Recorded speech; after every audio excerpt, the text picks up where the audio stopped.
So, Jared. Yes. What do you call a fifth grader with a dictionary in their pocket?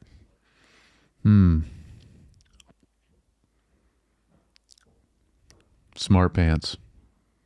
Yeah, smarty pants. Oh, really? Yes. Yes. First one I got First one right. you got. Woo! Nice. Good little. Close enough. Yeah. Golf clap.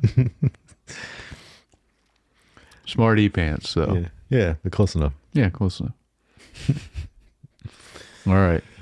Good start to the pod. Well, man. Yeah. Took your, you ate your Wheaties this morning. Yeah, I did.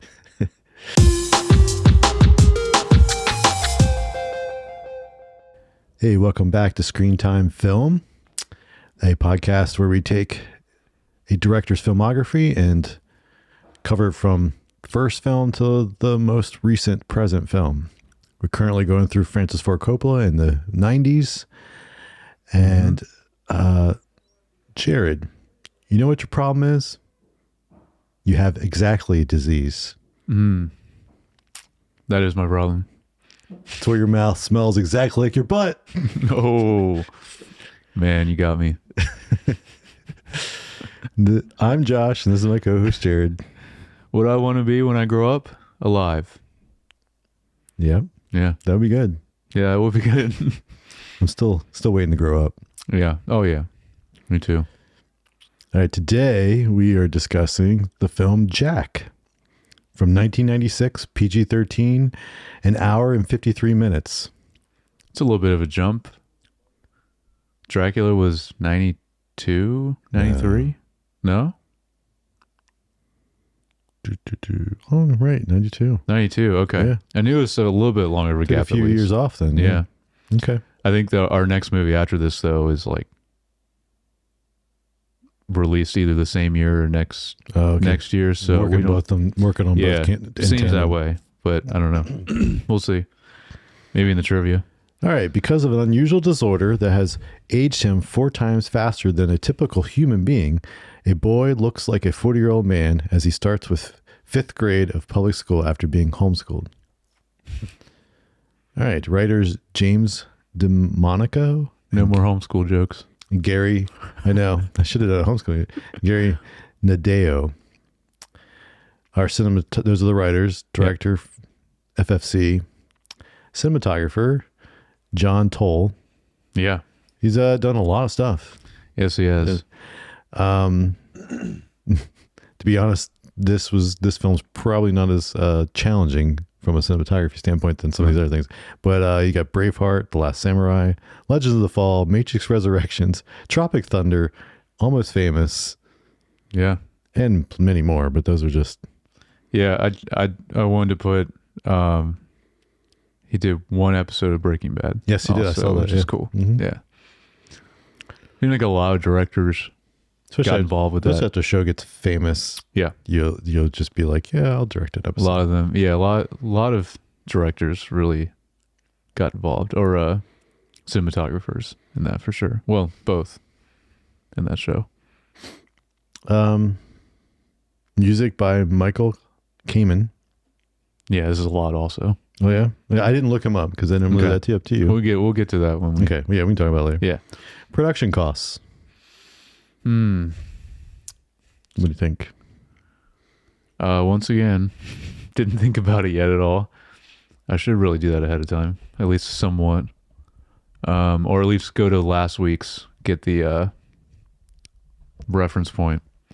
Yeah, there you go. Yeah, well, it was 40 Dracula was 40 million. Just and there was a lot more going on than that. It's more simpler of a film, I would say. Let's go 25 million. 45. Whoa.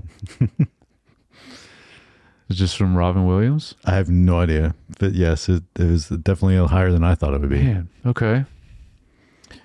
All right, and then awards. No nominees for this, even in the Academy Awards and the Oscars, which is kind of surprising. Yeah, it is. For like, I feel like Robin Williams at least would have gotten a nominee. I thought he would too, yeah. But nope. Wow, okay. All right, speaking of talent, we have Robin Williams, Diane Lane. What is this? Yeah, she's sixth back. movie or Yeah. something she's done with Coppola. Yeah.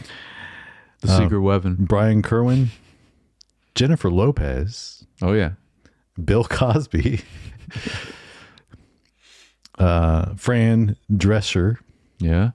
and then Michael McKean. Yeah. Speaking of Breaking Bad, but Better Call Saul. Better Call Saul, yeah. Mm-hmm. Yep. All right. Yeah, I believe that's it. And then there was once again, no Sophia. Yeah. I feel like after Godfather 3, it was like, yeah, let's not do that anymore. I'm gonna lay low for a while. Yeah. Maybe it's when she's decided, let me get into directing. I was wondering, yeah, maybe. The only film of hers I'm familiar with is Lost in Translation, which is an awesome movie, and that was early 2000s. But yeah, so she's probably starting She to might have dabbled in a few other things before that. Yeah, I don't know. All right. Overall thoughts on this film? Yeah, another one that neither one of us had seen. Correct. I do remember hearing a lot of buzz around this Really? when it came out. I remember other people saying it and saying it was good. I think a lot of people really liked Robin Williams' performance in this film. Like just people that I knew, ancillary. For some reason, I distinctly remember Aunt May and Uncle Fred talking about it. Okay. But it's like Raising Arizona. Yes, like that was one that was films. Yeah. Well, it's funny. There's a memory I have as a child, or young, like preteen teen. Is like he always had like he had a laser disc. Oh yeah. And they were always into film. He was like the first person I knew that had surround sound. Yep. I remember that. All those things that like in home kind of movie setup. So they were big movie people, and so we would a lot of times watch movies at their place with our cousins. And yeah, I remember it was always like it was the cool spot to see movies. Like someone that's related to us, like it was the coolest spot to go to and watch a movie with everyone. Yeah. Yep. Their house for sure. All right. Yeah. So yeah, I mean, I don't remember. I mean, I was 9 when this movie came out. So obviously, Right. yeah, you were 18 probably. No, 16. No, 14. 96. Right? Yeah. Yeah, I'd be 18. Yeah. Yeah, I would say. I mean, You're right. we're about 10 years different. No, you're right. I don't know why I was doing my math opposite backwards. Yeah. Right. So yeah, this You were more aware of it. Yeah. Peak, like high school for me, or end of high school. Actually, I was in college by then. Yeah. I graduated in 95. So I do. Looking at the poster for this, like that looked familiar. yeah. At least that was the only thing though. So for this one. Mm-hmm. Another one that's conflicting for me, I would say. Okay. First half of the film, I actually thought was pretty fun and entertaining. Yep. And then second half, not as great. And I kept thinking, like, how are they going to end this movie? Like specifically, like during that second half. And the final scene, though, I did think they stuck the landing for the very end, how they ended it. But yeah, it just got a little, I don't know, I was trying to think of the right word, but it's just like about halfway through, and then till like that last scene, I don't know, the feel of it changed to me where it just wasn't as fun and entertaining like the first half. Yeah. What about you? I mean, I really enjoyed this film. I still liked it. Yeah. I don't know that I really felt the drag that you're talking about in the, I don't know where we can get the specifics where that happened. I might have a note about it where it's, but, I mean, to me, it felt like it moved along pretty good. It, kept my interest and the conflicts and stuff that he was dealing with and the ups and downs of things. And it was entertaining because it was funny and all that stuff. So yeah, it's another one where like, if Robin Williams wasn't a part of it, that would have.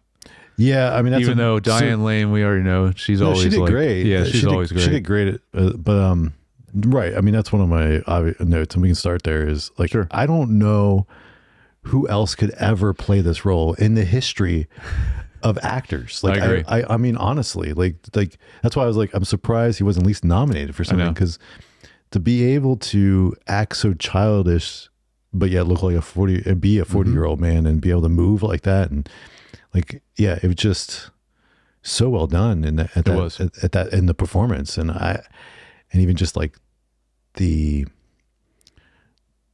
naiveness, even in just his tone of way he says things and all that stuff. Like, it was just, yeah, that's why I'm surprised he wasn't nominated. Because I mean, like, yeah, maybe not win, because maybe there was something else that everyone thought stood out was even better. Right. I didn't look up what else came out that year, but 90s was a good decade for films in general. Yeah, but I'm really surprised he wasn't nominated, at least for that. But yeah, no, I 100% agree with you. Like, I don't know anyone else that could do this. Like, this is the exact specific kind of role for him. yeah, like the physicality they needed for this. Well, and it's very specific to his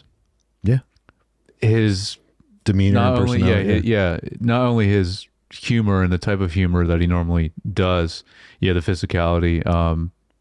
Yeah, like, I mean, just like, portraying that just childlike wonder and everything. Because he's that way anyway. Yeah, yeah, with a lot of his roles. Yeah, and from what I know, like, he was that way. Just as a person in general. There's a lot of things, though, I know, sadly, towards the end of his life, that there's a lot of things he was wrestling with personally. Yeah. So there's definitely like but he always had that childlike nature to him. Yeah. But I imagine maybe, I don't know, at this point in 96 or 95 when this was being filmed. When did he pass? I didn't look it up, actually. I don't remember, but I think it was later than this. Like, it was. Oh no, it was, because there was maybe in the 2000s. I think look it up. I think around like 2010, I want to say. Like, he was definitely alive, I want to say, through the 2000s still. Because there's a movie called 1 Hour Photo. 2014 is when he passed. 2014. Okay, that sounds right. So there's a movie he did in the early 2000s called 1 Hour Photo. Oh yeah, I remember that film. I don't know if I ever saw it. I saw it recently, like about a year ago. Yeah. It is so good, and it's like, it is not the kind of role for, like, he's so different in that than he is in anything else I've seen him in, but he still played it so well. Very serious movie. But yeah, no, like, yeah, I mean, the whole world loves Robin Williams, and obviously it was sad when he passed, but yeah, he's always had this type of demeanor to him. And yeah, so I knew no matter what, the film, because I did still like this film, but I knew no matter what, I knew I was going to really, really like him for sure in this. So, well, I guess, I don't know if I have a note about it later, but I'm curious, or if you have something about it, but the second half of the film, yeah, you're saying you still enjoyed it? Let's get into a little bit of like the structure of this story arcs of this film, and maybe dig into where it kind of went wrong for you, right? Because obviously that's kind of what so what point do you feel like shifted for you? I was trying to see if I have a note like somewhere around here. Okay. I think it was around all the treehouse scenes. Okay. And like, those scenes themselves, I still think are done well, because it's very much like just like boys that age stuff they would do. Yeah. So like, that was good, but that's where I started to feel it. Yeah, Penthouse. Yeah, it was a penthouse, and then they were like doing, and then like the farts and everything. Yeah. And yeah. But no, there was some point around then, and then like I want to say he goes to like the bar. I think that's shortly after that too. That's a little later. That's almost at the end. That's where Michael McKean is. Yeah. Yeah. Yeah. So like that kind of, that stretch is where, I don't know, I just didn't enjoy it as much. But then, like I said, the ending I still liked a lot, which we can get to. So I guess is it once? Because I mean, like shortly after that, like not during maybe because it's not as funny in that during sense. the treehouse stuff. Yeah. But right after that treehouse stuff, where what's the thing? I'm trying to remember now what happens. Where he's at when he has like, oh yeah, he asks he asks Jennifer Lopez's character, what is her name? Miss. Yeah, I have it here somewhere. Miss Marquez. Marquez, yeah. Miss Marquez to the dance.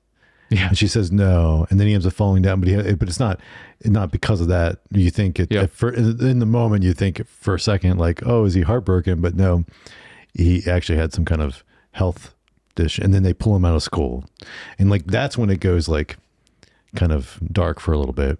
Yeah. And then when you actually start seeing him age. Yeah, he's aging more. Mm-hmm. The kids keep trying to come over and get him to come out and play or whatever, and he wants to go back to school. And so I think that's the part that where like a drug and it kind of, and not that because I don't think it's drug. It just I didn't enjoy it as much. Yeah, and I think because I was liking obviously him, especially the humor and everything in the first half of the film. I think that second half, which definitely for sure wasn't as funny and didn't have that same kind of feel, like you said, because it gets darker there. Really, it's the third act, not like let's break it into. There you go. Right, like it's more like I just remember it was around like where I started to, but yeah, you're right. It was more. That's probably more like, I mean, how long did they say the film is? I don't remember. Yeah, almost 2 hours. Yeah, because that's probably like a good over an hour into the film, but not like right at the hour mark. So it's definitely way over the halfway mark. So I was like, because I feel like that's the third act. The beginning of the third act would be when they pull him out of school, and then and then of course, I mean, inside of thing you have arcs that happen inside of that, but like to like bring it to the finale where he finally does go back to school, and then we flash forward a little bit. Yeah. But yeah, I guess to me, I mean, I stuff did more because it made so much sense to me that the mom being so overprotective, as soon as there was a real issue, they revert back to what they knew, which was like, let's bring him home. Let's, he's safer here, blah, blah, blah. It was definitely necessary. And then that's where, what motivates him to even like branch out and go to the bar. Cause that's like, cause then he gets frustrated, he sneaks out. Because he still has the matches that she gave him. Oh yeah. when he pretended to be the principal, and then his best friend's mom hits on him because he looks like a 40-year-old man. Yeah, which is also humorous because like the play on words that he doesn't know what she's even saying. Yep. Because he's 10. Like it's like at that age you really haven't, hit puberty, and of course they didn't play with that a little bit because technically, if his body's aging, even though his mind's not. Like, where's that line? Yeah, he probably should have been already, if he's shaving and stuff, like he's probably in puberty, which means like, again, like how do you play with that? Like where the urges are or whatever. But, And anyway, it was good humor. Oh yeah, definitely. And even her, Fran Drescher, like that was perfect casting for her. I mean, the nanny, like for that character, like that was great too. But yeah, it definitely was necessary, that third act, to like kind of go that way. Like we knew even from the beginning, like he is going to rapidly age. You have to balance, which is one of my next notes. Like I thought the film did such a good job of balancing humor with this like heavy subject matter. Oh yeah. Right. And so, you can't have it because in that second act, which is basically, I would say, from when like things start going well, he's at school, and it's when the shift from like being like the outcast and everything and weirdo to like being accepted. That's kind of like the start of the second act. And then it's like, and then he builds these friendships, really gets to know everybody, and that's, and that's then, but it's like, it can't go on forever as like perfect world, right? No. Which is what in that second act, it feels like everything around him is going great. There's all these good things happening to him, all this stuff, but eventually like it can't be like that forever, right? And reality needs to set in at some point of this, like, especially the subject matter that we're dealing with here, this like illness that he has. Yeah. Not only for the actual life of the character, but as a film in general, it needs to It needs to have that. Yeah. But then, like you said, I think the way they bring it together and even jump ahead to like where he's graduating high school. Yeah. And he's like, valedictorian. He's giving the speech, and then he's like really old looking. Mhm. Yeah, I have a note about the ending there. Yeah, that I really liked, but yeah. But I just thought that there's such the playfulness and lightheartedness of like the 10-year-old child humor and all that stuff that goes in there is such a good balance of the. I agree. And I have a few specific notes about it. Like, yeah, and he does play it so well because it is not only him in general, but like anyone to try to do this role. Like, it's very challenging. Yeah. To, like, I guess I should say it would be very easy to get it wrong. Yes. To do this, like in everything, in the way he talks, like you said, the mannerisms, his demeanor. There's so much about him that, yeah, you're right. I don't think anyone else could have done this besides Robin maybe Williams. that's why it took a while because maybe they were casting a lot of different, and then they finally, and maybe he even agreed to do it, but it was like his schedule didn't allow. Oh yeah, he was doing a lot this whole decade. Yeah. So I don't know, but I want to say Hook was right before this. Was it? Okay. Classic movie. Yeah. I love Hook. Yeah. Great film. Still holds up. I watched that like I think a couple years ago. Still great. So I have a lot of the boys at school that become like his group of friends. Mm-hmm. A lot of them, and this is always tricky in any movie, a lot of them not great acting, but I will say the two girls, I thought they did really well. The girls were great. Yes. Yes, I agree. And yeah, I just have another quick note because you see him pretty early on. It is just wild to see Bill Cosby in this. Mm-hmm. Like that was very caught me off guard. Yeah, for sure. Honestly, the same with Jennifer Lopez too. Like I was not expecting her. I didn't look it up again, but I was like, this is one of the first roles she like probably major roles. Probably because like I feel like anything I knew her from was after this. Yeah, but yeah, this is probably one of the first because even other than like a background extra or something, she might have been. Who knows? Yeah, because I want to say like a year or two after this was Out of Time or whatever. The movie she did with George Clooney that was actually really good, or Out of Sight, something like that. That was one of her like first, I want to say, major roles. She did good in this especially for, I mean, as a, as the, what's the word I want? Like the typical musician trying to move to acting, right? Yeah. But assuming, I mean, yeah, she was known as a musician first before getting into acting, right? Yeah, I don't know when she started all that because I mean, the late 90s, early 2000s was when she was like really getting big as a musician. So, so this would have been before I don't know that, when she but I don't know, started as a musician. Yeah. Anyway, so maybe not. Maybe I just assumed. Yeah, I don't know. No, I mean, how often does someone start out in acting and then move to being a musician? Yeah, no, it's normally the way around. So, yeah. But all to say is like, again, I didn't look up what she did before this, but if anything, but pretty strong performance for someone that's probably pretty inexperienced. Yeah, I agree. And as soon as I saw her, like when he first enters the class, the first time you see her as the teacher, I also was thinking, I'm like, yeah, Jennifer Lopez as a teacher, I would also be very distracted in that class. And also want to be a gynecologist when you grow up. Yeah, right. Yeah. Oh man, that was great. She's like, why specifically? Like, I need to know why. Yeah. Mm-hmm. Right. Oh, yeah.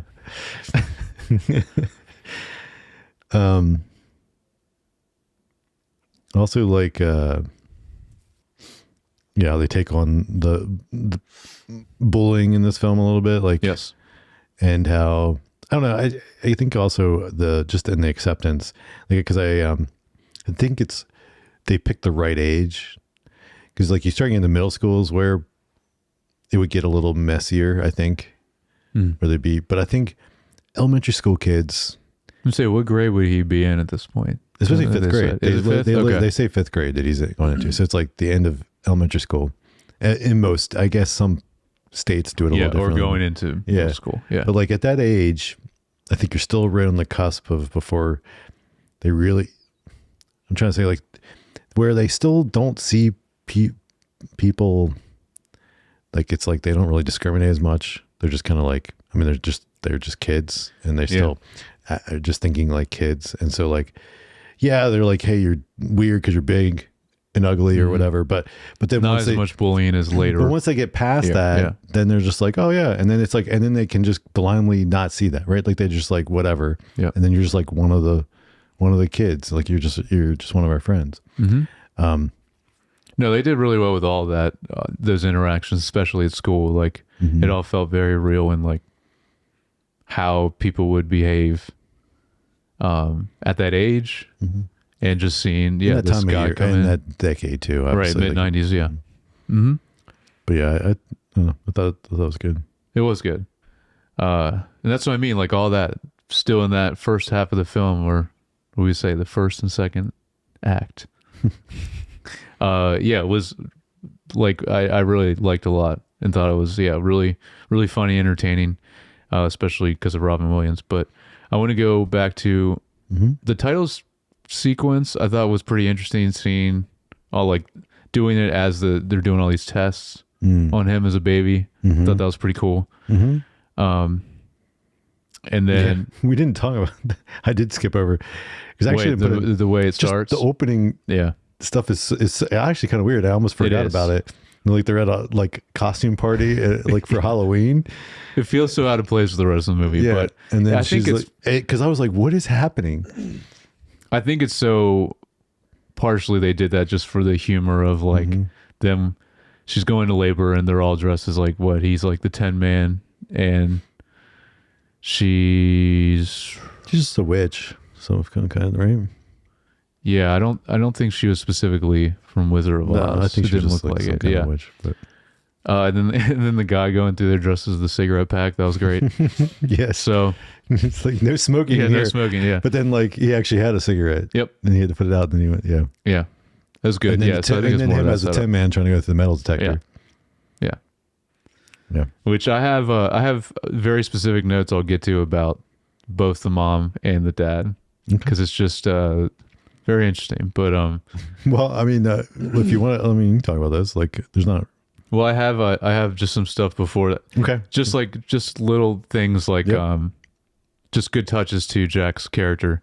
I loved seeing the Stimpy stuffed animal. I had a note about that. Cool. Stimpy. I figured you would. Like, can I join? He's like Stimpy also. Stimpy. Yeah. So 90s. It is perfect for then how big Ren and Stimpy would have been then, and even the way he's holding his Stimpy stuffed animal and then like jumps in the bed with him, like all that's done perfectly, like how a 10-year-old. Yeah. Also just two other things to shout out that's a little bit later is the Spider-Man watch, and then he also mentions Pogs, which I've just forgot about. That I was getting out of jail. That's what it was. He's like, "Where's my?" And it was a specific Pog. It was, and it was like the police officer kept it. Because he was like a good one. Dude, it's just something I haven't thought about in a while, and I was huge into them. Yeah, I wasn't as much, but because I guess it would have been a little after. But like I remember you being but making also, your own too. Like so I didn't. So cool. I don't. So that's I wasn't familiar enough to know the one he called out, but it was like he called out a specific one, and it was like the cop was like it was like all I could think of was like, oh, it must be a rare one or something. It must have been. I don't know. Yeah, I wasn't familiar with that exact one, but. And then just another quick thing, because I think they mentioned in the classroom, but Jack and I have the same birthday. He says September 12th. Oh, I don't remember. I didn't remember that. Yeah, which is cool. But I do remember they're like 1804. Yeah, the kid's like 1904. You mean September 12th? Yeah, or something like that. Yeah. But it's cool because kind of a rare birthday. I don't really see that often anywhere. So yeah. I just love all the and I put in quotes, kid logic that they use in it. Like, so, it's just so great. It is. Like, and to have like that be the main characters, right? Like him and his friends kind of are like the central characters in most of the film. Yep. And it's just so, the kid logic is so great. It makes for so good fun. I love the physical side of that. Like a lot of times, I think he even does it with his dad at one point, and some of the kids at school. But Jack, anytime he would like high five someone or like playfully punch them, like they'd be like, like actually hold their like, especially the kids when he was playing basketball. Yeah, exactly. And he did like a chest bump with someone else and rarely knocked the kid over. Yeah, it was good. Yeah, but I think even with his dad, like I think he playfully punched him, and then the dad's like holding his arm right afterwards. Like it was good.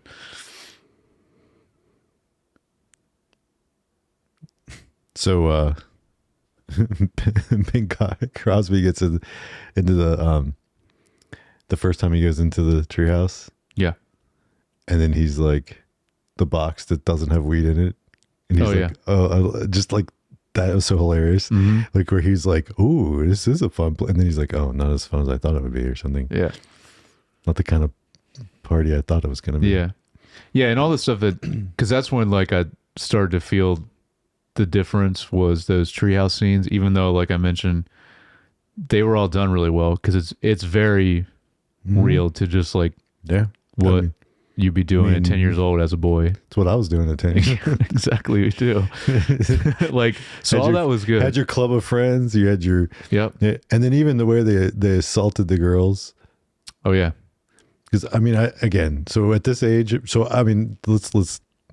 unpack this a little bit. At this age, you can't just say assaulted girls and then just well, no, they threw water balloons at him, right? Oh yeah. But they like teased them, said, oh, they were going to let them see the treehouse, and then so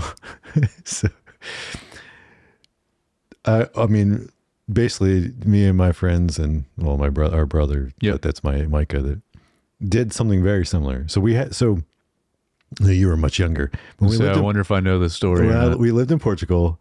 We were in a cul-de-sac. And across the street on the cul-de-sac, there was a lot that had nothing built on it still. Yeah. So this giant carob tree, which I don't know if the listeners, viewers know. A carob tree they had these pods, like kind of beam pods that are about, like 3 or 4 inches long and about an inch wide that would grow on there. Well, 2 things we did. One, there was a bunch of wood that Dad saved from like shipping crates or something that we took without asking and tried to build like a tree house up in this tree. Right. And he wasn't happy that we took it. And eventually we had to disassemble it and I think pull out all the nails that we had put in it to like hammer this thing into the tree. So you actually got pretty far in building the tree house. We definitely we built a platform, a rudimentary platform. That was our tree house in this tree. Yeah. But also there was a couple girls in the neighborhood that like would come up and they were wanting to get up there and we were like, oh yeah. I don't remember what we said, but like something got, and then when they got close, we basically just started throwing carob pods at them. Nice. So yeah, 10-year-old boys. Oh yeah. So that's why at that moment I was like laughing so hard because I was like, this is exactly. Oh yeah. I mean, it definitely is. That every boy does at that age because you girls are evil at that age, right? Yeah, that's the very small point before you change your perception in a big way to how you see girls. Yeah, a few years after that. Yeah, it takes a few years. Yep. It is funny how different it is, like just how you view them then, and then just how radically it changes 4 years later. Yeah, roughly, probably. Yeah. By the time you about freshman in high school, right? It was like 14. Yeah. I think still through middle school, at least for me, it was still like running away because girls would chase us. So I don't remember Mike and I, exactly when we came back to the States, right? I was like 13. We were at going to one church, and we would hide. We'd run from the church to the van and lock the doors because these girls would like chase us, and we were scared of them. Yeah, because they were scary. I know they were. Yeah. At some point in there, like a little bit after that, oh yeah, things shifted. Yes. But yeah. The treehouse, the like last treehouse scene where like it falls apart, like that part I did not like. Like I thought that was just kind of a little far fetched. Yeah, and just like the way it was done was kind of, I don't know. Yeah, because the nerdy kid was always like, it was a little too goofy, always asking, and then they had then the butterfly was like the last straw. Yeah, that broke the camel's back. Yeah, literally. But the butterfly that broke the treehouse is back. Yeah, yeah. But you're right. It was a little like breaking the reality because everything else other than very grounded, than the disease. I don't know if this is a real disease that it could happen. But other than outside of that, Yeah. everything was very grounded. And that was like a moment that was kind of a little like, okay. Yeah, because the rest felt so real, like you're just mentioning how authentic it felt, just the interactions, and very real to how life would have been, even at that time, mid 90s. So besides the ending, that's like, I have a note about the ending, but yeah, my two other notes are just specifically about the parents. Do you have anything about his mom or dad? Nothing really specific about the mom other than like she's just overprotective and stuff. But like the dad, I have a little just note about like when we finally see what he does. Yeah, that's my note about it. Yeah, it's ridiculous. Well, the mom, yeah, very overprotective, which makes sense. But in general, though, she seemed like just a really, obviously a good mom, but like a really cool mom, especially as someone that age. Because you see it how many times she like is running around the house playing with him, and then you see one scene where she's dressed up like, it looks like Power Rangers or Voltron or something. Like that's sick. Like that she's like going that far to like, she's playing like, what are they playing, Nerf guns or laser tag? Something like it's that awesome. In the house. Yeah. I mean, she's developed this because he had to be so sheltered and homeschooled. Yes, and that she's like, I'm the one that has to play with him because he can't have other friends. They at least the assumption she's making, right? But no, they just have a really cool bond, and she she just seems like a cool mom, you know, doing this, going that far, playing with him, and you know, dressing up and doing all that. It's cool. Yeah. So the dad, so to start with, I was just like, because up to that point, I'm like, what does his dad do? Well, like, so backing him a little bit. Yeah. In general, like I feel like his performance was like meh. Yeah, not great. And of course, this guy, I've never seen him in anything else. Me either. So this actor, but yeah, so I mean, not that he was terrible, but like it was just like, I mean, good for him being married to Diane Lane. Like, well, I was just saying, like next to Diane Lane and Robin Williams, yes, in most of the scenes, he's got both of them in there, and so like it's hard to stand. Like you had to have somebody that was really good to. Yeah, it is a weird casting choice. They could. I don't know if it was just like for budgetary reasons or like or whoever that was like the best they could do. Could have been. I mean, I don't know what the budget all went to for this film. Maybe we'll see something in trivia, but yeah. No, I was just like throughout the movie, I'm like, what does his dad do, like for a job? What is it you say you do here? Exactly. Yeah. Office Space would be the next year after this, actually, 97. Yeah. Yeah. So I was thinking about that, and then around, this is also around halfway through the film, we finally see, it's this ridiculous scene, but we finally see what he does, and he's on a set with like a few half-naked girls sitting on a giant carrot, and he's a photographer, I guess. Yeah, commercial photographer. Yeah, he's taking photos for an ad. He takes a call from his wife, I think, or is he talking to Jack? I don't know. She calls him first, and then puts Jack on. Yeah, but it's such a ridiculous scene that like, oh, this is what that guy does. But then, like, that's it that we see of it. It has nothing to do with the movie at all. Yeah, like why do we? Yeah, and it almost makes his character worse. Like I don't know. There's something. It's like they could have made that scene without the girls, and then it wouldn't have. Because otherwise, like, there's nothing really to make him like good or bad. Like he just seems like a normal person. No. So I don't know. Like it seemed like they might have set it up to where like he's gonna get too involved at work, or maybe with some of the girl that he. But worked with or something, you know, it's just like it's just kind of very weird. Did want to go back to the bar scenes with Michael McKean. Yeah, that was, I just thought, I like that whole scenario. I love that because it was again one of those opportunities for, of course, it was in that third act, but like where they brought that humor in again, where a lot of his naiveness and misunderstanding. Yeah, I did like that. And that the whole stuff, and then with Fran showing up and whatever what was her name? I don't remember her name. Dolores. Dolores? Mm-hmm. Okay. Her showing up and then him dancing with her even, and him like just watching the other guy to know what to do. But yeah, it was good. Their interaction, Jack and Michael McKean's character. Yeah, that was a good interaction. uh, and him talking about like what happens when you age and all that. And that was, yeah. Yep. All right. So, So in general though, like, yeah, it is, I did like it more than I thought, like going into it, like, you know, kind of not sure about Coppola's 90s. His 80s were hit or miss.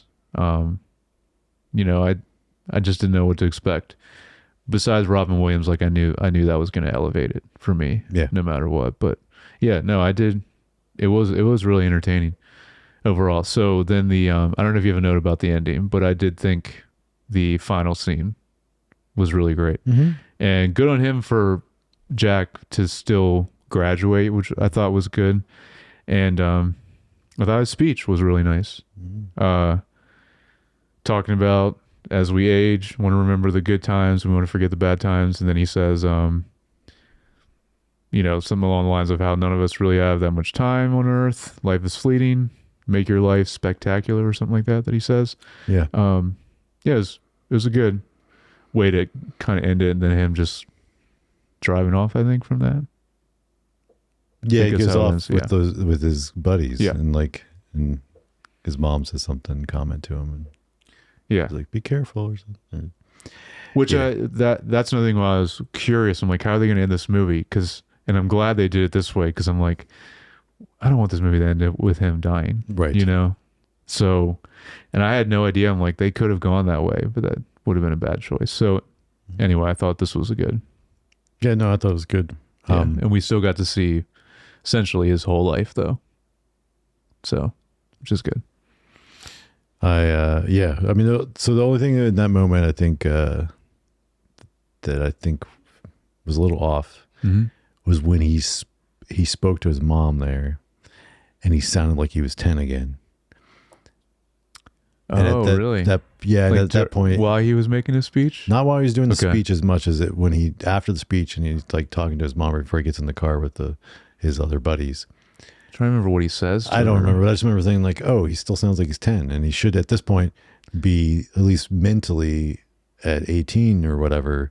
Sure, yeah. And should have like, and then of course his body is like 80, right? Yeah. 70 or 80. Well, maybe that was intentional. Like, I mean, you know, their bond, him and his mom, like, you know, maybe that. Yeah, I don't know. I don't know. I just felt like I was I like, don't know oh, at if this that point he should be a little bit more. Like, yeah, a but little maybe bit- that does come out, you know, sometimes with him when he interacts with his mom still at that point. I don't know. yeah, just something that fell out of place to me. Yeah. And then the only other thing, like little, just like random thing, made me think of is Benjamin Button, Oh, yeah. which is kind of the opposite of this. But Yeah. in some No, way, I was thinking of those parallels as well. Which another great movie that I watched semi recently again. oh really? Yeah. It's been a while since I've very, very long though. Yeah. Very long movie. But yeah. We mentioned Fincher a lot, and just in different things. Like last week we were talking about Seven. I mean, he's just one of the best for a reason. I don't think he's done a bad movie. Even Alien 3 has good moments. Cool. And shout out to Mindhunter. Mindhunter is incredible. Sad that it never continued. All right, we get a little bit into cinematography. I don't have as much here. I don't either. Sometimes, but like I said, it's a lot of the stuff's pretty straightforward in general. Nothing crazy. Just put like, you know, a lot of warm light, and bright kind of just, but that's because most of the time it's just kind of wanting that natural home life of his and his, they did some interesting POV shots. Yes. Kind of give it like the childlike playfulness thing, and those were always kind of fun and a little bit, you know, different. And I thought that was good use of creative choices in that. Yeah, because there's not as much you can do with this kind of movie, like you said, with some of these other movies we've done recently that are very straightforward. It's like you don't have as much normally to play around with cinematography wise, or have as much. I mean, You can. You could, but I mean, for this type of movie and some of the other movies we've done recently, it's like, Yeah. you want it to be pretty much a straightforward mid-90s drama, comedy, you know? Yeah. Same with the score, but there were some interesting things with the score too, which we'll get to. But I don't really have any specific thing with cinematography. It was cool though. I think pretty early on there was a cool shot of Jack, like hiding when he was eating lunch. Mhm. Remember that? Mhm. So the camera kind of follows him through that, Mhm. and then that's when Jennifer Lopez comes up to him, and he that starts their Right, yeah, she her wants love the for the red gummy red bears. gummy Yeah. bears, yeah. Yeah.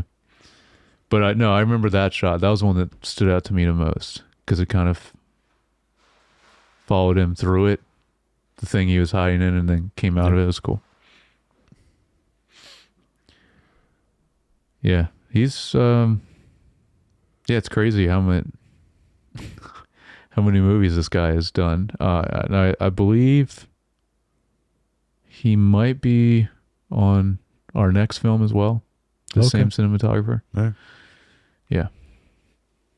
Cool.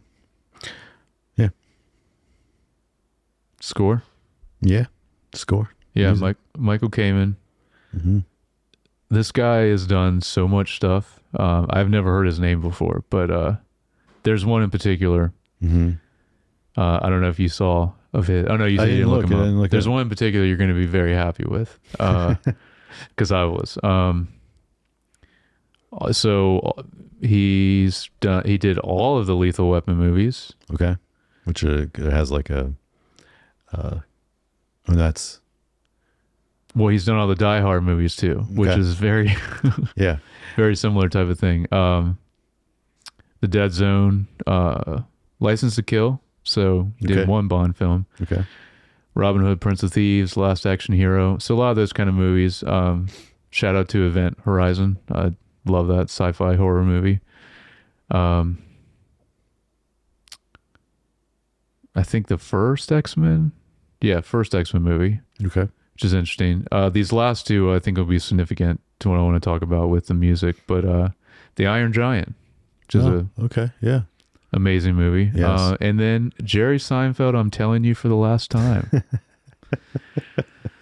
Yeah. I guess she's got a score. Yeah, that? I mean, I don't remember, but I imagine it'd have to be something with like Just the intro and the intro or outro, Yeah. like the little bit he Mhm. does. Mm-hmm. I guess there's music over that. Yeah, because there's not music while he's giving No. his bits. No, but I'm like, that's awesome. Yeah, Like it is awesome. that comedy special is very near and dear to both of Yeah. our hearts. Well, our whole family, really. So,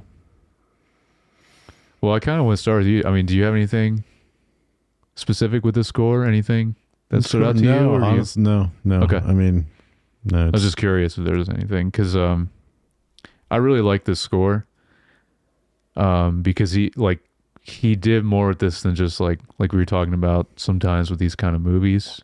Mm-hmm.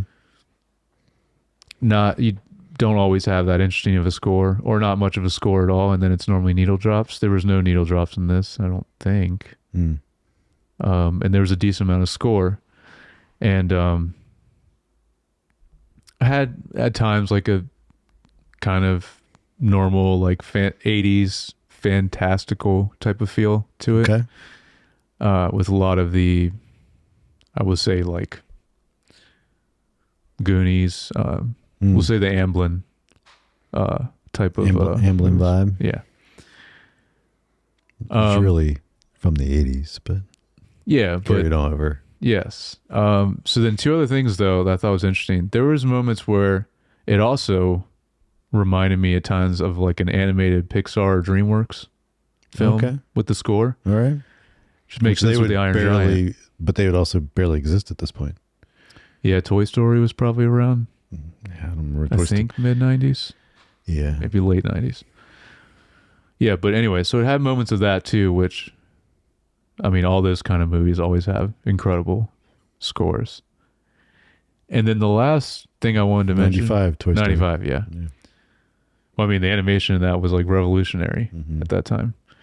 Then the last thing though was the final cue of this score, which would be the final scene where he has a speech in the graduation. This I think was the best cue of the film, and it reminded me a little bit of Howard Shore Lord of the Rings feel to it. The melody in particular is very interesting. I think like it might have been the Hobbit theme or the Shire, I guess we should say. So I really like that too. That was really cool. But yeah, so he definitely went above and beyond to like this kind of movie where normally you wouldn't do much or a lot of times. Well, that's awesome. Yeah. Well done. Well done, Michael Kamen. All right. So then themes and messages. Yes, I did actually write something down. All right. Well, let's see what you got. Just like a simple, like, don't judge people just on their appearance, judge them based on their character. Okay, that's a good one. That's definitely in there. Yeah. I mean, the other thing I wrote down was life's way too short than we realize, and cherish every moment. Absolutely. Yeah. Yep. I feel that every year the older I get. All right, let's see some trivia. Yeah, I'm curious. Also want to say, like, I'm just noticing this. The IMDb rating for this film is 5.8. Like, Really? that's a little low.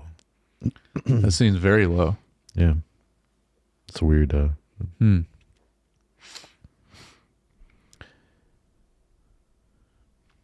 Well, it's interesting you were saying just your experience around this time. I guess from what you were saying, it definitely had a lot of buzz when the film was coming out. Right? I remember other people talking about it. I don't know about buzz, but like just remember, yeah. I don't know if that's what you. Coppola gave Robin Williams camping gear and to spend the night in a backyard and $10 to spend at Toys R Us before shooting the film. Okay. So Robin Williams agreed to play Jack after Disney apologized for breaking their promise to keep his name out of the marketing for Aladdin 2. Or I mean Aladdin that came out in 1992. So I guess they didn't want his name out of the marketing? They didn't.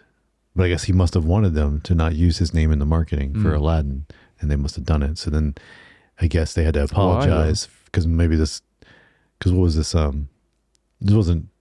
It wasn't Disney Studios, but was it Miramax or one of those that they owned at the time? I don't remember. But it must have been one of the parent companies of Disney that produced this film because he agreed to do it once they apologized. Okay. Man, that's another one. I mean, there's so many great Robin Williams performances, but him as the genie? Yes. So good. So Jack's condition is based on progeria, a real-life condition that causes rapid aging. The average lifespan of someone with progeria, assuming I'm saying that right, is 13. The oldest recorded lifespan as of 2018 is 30. So okay. Yeah, I was curious if anyone's actually has been born with this illness. Okay, so although ridiculed for making this film, Coppola has defended it, saying he is not ashamed of the final cut. He had been friends with Robin Williams for many years and had always wanted to work with him as an actor. When Williams offered the screenplay for this film, he said he would only agree to do it if Coppola agreed to sign on as director. So this was interesting. So that's cool. Why, I wonder why he's ridiculed for that. There must be, I don't know. So that's cool. They had a relationship already with each other beforehand. Yeah, it seems like, well, even the IMDb rating, I guess people are very mixed on this movie. Maybe it flopped even when it came out. I don't know. After Ryan Acton, Robin Williams' photo double, was told he wasn't needed and allowed to go back to school, he was called back to the set. When Coppola asked him to get to makeup, Acton refused to get out of the car. Williams got into the car and talked to him. Acton got out of the car and went to makeup and wasn't used for the day. A few years later, Acton revealed what Williams said. He said, "Hi, Ryan. I'm your funny double. If you don't want to get out of the car, it's okay. So I guess they had a kid stand in for him instead of an adult. Okay. I don't know.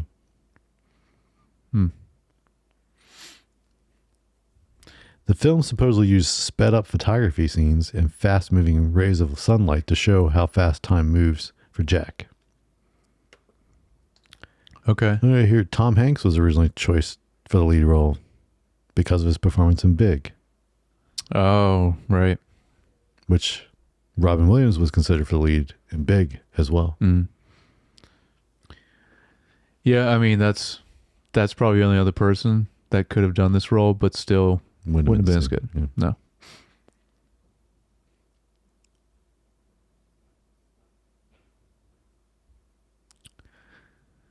You know what? So far, surprisingly not bad. 90s for Coppola. Yeah. I think you like Dracula a lot more than I did. Yeah, I would say so. But I'm trying to remember how we both were on Godfather 3, because that was the start of the 90s. and that was okay. I think we were kind of It was similar. okay. Yeah, It we were was- kind of similar on that one. It was kind of, yeah. But this one was fun. And Yeah. what was the other one that? Oh, That's it from this decade. But yeah, that was it. Was it The Man with the Dream and the? that was late 80s. That was it. But yeah. But no, that one was great too. Yeah, that was a So there was that was a hidden Godfather gem. 3, Dracula, and then this. That's all that's been 90s. yeah. Okay.